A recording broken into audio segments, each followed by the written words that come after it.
ಜಾಗೃತಿ ಸೇವಾ ಟ್ರಸ್ಟ್ ವತಿಯಿಂದ ಅಂಜನಪ್ಪರವರಿಗೆ ಕನ್ನಡ ಸೇವಾ ರತ್ನ ಪ್ರಶಸ್ತಿ.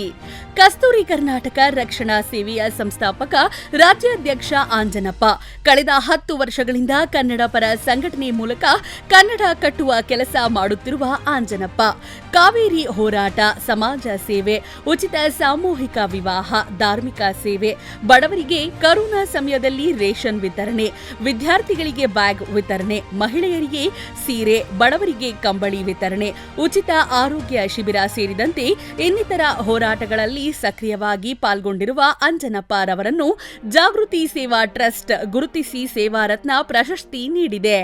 ಸೇವಾ ರತ್ನ ಪ್ರಶಸ್ತಿ ಪಡೆದ ಆಂಜನಪ್ಪರವರನ್ನು ಜಾಗೃತಿ ಟ್ರಸ್ಟ್ ಸಂಸ್ಥಾಪಕ ಅಧ್ಯಕ್ಷ ಬಿ. ನಾಗೇಶ್, ಬೆಟ್ಟದ ಕಾಲಭೈರೇಶ್ವರ ದೇವಸ್ಥಾನದ ಜೀರ್ಣೋದ್ಧಾರಕರು ತೇರು ಬೀದಿ ವೆಂಕಟೇಶ್ ಇನ್ನಿತರರು ಅಭಿನಂದಿಸಿದ್ರು.